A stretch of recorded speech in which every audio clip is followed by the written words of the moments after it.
কাদিন ধনী গনি এই মাহে রমজানে, এই মাহে রমজানে। আসসালামু আলাইকুম ওরহমতুল্লাহ বারাকাতুহ। বিসমিল্লাহ, আলহামদুলিল্লাহ, ওসসালাতু ওয়াসসালামু আলা রাসূলিল্লাহ ওয়া আলা আলিহি ওয়া সাহবিহি ওয়া মান ওয়ালাহ। সম্মানিত দর্শক, এনটিভির পর্দায় যিনি যেখানে আছেন, দেশে এবং দেশের বাইরে, আমরা আজকে শুরু করছি নগদ ইসলামিক যাকাতের বিধান অনুষ্ঠান। আজকে আমাদের আলোচনার বিষয় হচ্ছে রমাদান মাসে যাকাত আদায়ের ক্ষেত্রে বিশেষ কোনো মর্যাদা আছে কিনা, অথবা আমরা বলতে পারি মাহে রমাদানে যাকাত আদায় করা হবে না অন্য সময় যাকাত আদায় করার আমাদের সুযোগ রয়েছে।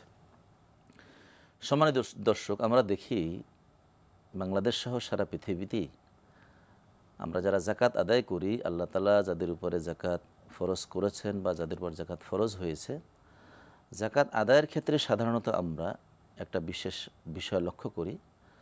তা হচ্ছে আমাদের সমাজের যাদের উপর যাকাত ফরজ হয় তারা মূলত রমাদান মাসকে কেন্দ্র করে যাকাত আদায় করার জন্য উদ্যোগ গ্রহণ করেন, এবং সাধারণত আমরা দেখি যাকাতের হিসেবটা তারা রমাদান মাসে করেন। প্রশ্ন হচ্ছে, বা অনেকেই প্রশ্ন করেন যে যাকাত আসলে কি রমাদান কেন্দ্রিক হিসাব করা জরুরি, অথবা রমাদানে কি আমরা দেব না আসলে অন্য সময় দেওয়ার সুযোগ আছে।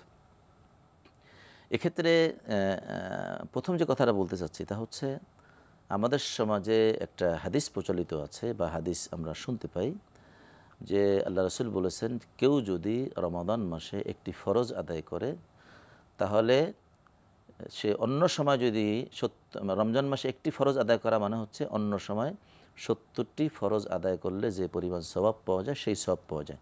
এটি দীর্ঘ হাদিসে আসছে, এটা বাইহাকিতে আছে, ইবনে খুজাইমা উল্লেখ করেছেন।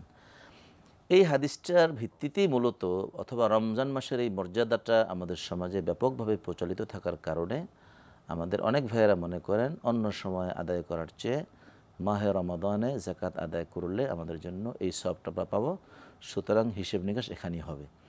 কিন্তু ইসলামী শরিয়ার বিধি অনুযায়ী পৃথিবীর বড় বড় স্কলাররা যে কথা বলেছেন তা হচ্ছে না, যাকাত মূলত ফরজ হয় তখনই আমাদের যাকাত দিতে হবে যখন যাকাত আমাদের নেসাব 1 বছর পূর্ণ হবে এবং হিসাব করে দেখা গেল যে আমাদের এখন যাকাত ফরজ হয়েছে।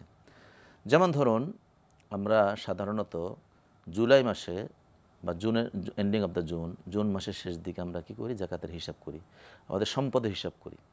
তা আমাদের হিসাব নিকাশ যদি সাধারণত সম্পদের হিসাব জুন মাসে করি এবং দেখি যে জুলাই টু জুন আমাদের আসলে হিসাব চলে আসছে, তাহলে কিন্তু আমাদের সম্পদটা যেহেতু ওখানে অর্জিত হয়েছে, 1 বছর পূর্ণ হয়েছে, তখনই কিন্তু আমাদের যাকাত আমাদের উপর ফরজ হয়। সম্মানিত দর্শক, গত 3 বছর ধরে নগদ ইসলামিক MFS অ্যাকাউন্ট আছে আপনাদের সাথে।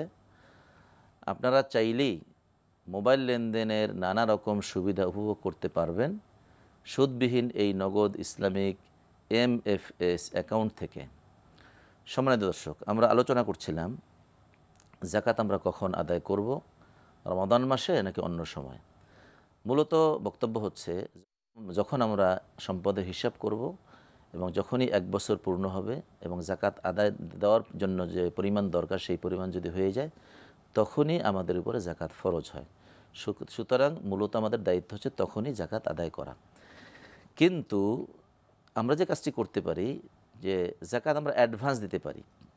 সে অর্থে কেউ যদি অনুভব করেন যে না, আমার যে যাকাতটি আসবে অথবা এই বছর রমজান মাসে আমি আগামী বছর যে যাকাতটি হচ্ছে, অথবা আমার এখনও যাকাত ওয়াজিব হয় নাই কিন্তু আমি অ্যাডভান্স কিছু যাকাত রমজান মাসে দিয়ে দিতে চাই, যেহেতু মাহে রমাদানে বিশেষভাবে আমাদের সমাজের মানুষের জন্য এক ধরনের খরচ বেড়ে যায়, আমাদের মানবিক দৃষ্টিভঙ্গি এখানে বেশি কাজ করে এবং আমরা বিশেষভাবে এখানে সওয়াব পাওয়ার আশায় যদি আমরা দিতে চাই, তাহলে সেক্ষেত্রে কিন্তু আমাদের সুযোগ আছে যে আমরা অ্যাডভান্স যাকাতটাকে মাহে রমাদানে আমরা হিসেব করে দিয়ে দেব এবং পরবর্তীতে আমরা সমন্বয় করব। সুতরাং আমরা যথাসময়ে যাকাত আদায় করব, এটাকে মাহে রমাদান পর্যন্ত আমরা ডিলে করব না।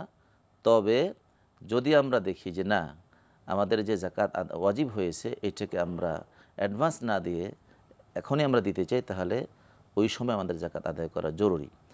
আর যদি আমরা অ্যাডভান্স দিতে চাই তাহলে কিন্তু আমাদের রমাদান মাস কেন্দ্রিক হিসাব করে দেওয়ার সুযোগ রয়েছে। সম্মানিত দর্শক, সুতরাং আমরা জাকাত আদায়ের ক্ষেত্রে ইসলামী যে শরিয়া যে আমাদের বিধান দিয়েছে, মূলত আমরা যেন জানি না কে কখন মারা যাব, আমাদের কখন বিপদ আসবে, আমাদের সমস্যা আসতে পারে, সে কারণেই মূলত যখন জাকাত আমাদের জন্য ওয়াজিব হয় তখনই আমাদের জাকাত আদায় করা উচিত, আমাদের কর্তব্য। ইল্লা মাশাআল্লাহ অ্যাডভান্স করতে চাইলে সে সুযোগ রয়েছে, এবং সেক্ষেত্রে হয়তো আমরা আশা করি রমাদান মাসে আদায় করার কারণে, অ্যাডভান্স আদায় করার কারণে, মানুষের উপকার আমাদের বেশি দেওয়ার কারণে হয়তো আল্লাহ তাআলা আমাদের বিশেষ মর্যাদা দিতে পারেন। আল্লাহ তাআলা সবসময় আমাদেরকে উত্তম জাযা দান করবেন এবং বেশি দেওয়ার জন্য তিনি সবসময় আমাদেরকে চেষ্টা করেন। আল্লাহ তাআলা আমাদেরকে যথাযথভাবে যাকাত আদায় করার তৌফিক দান করুন। আসসালামু আলাইকুম ওয়া রাহমাতুল্লাহি ওয়া বারাকাতুহু।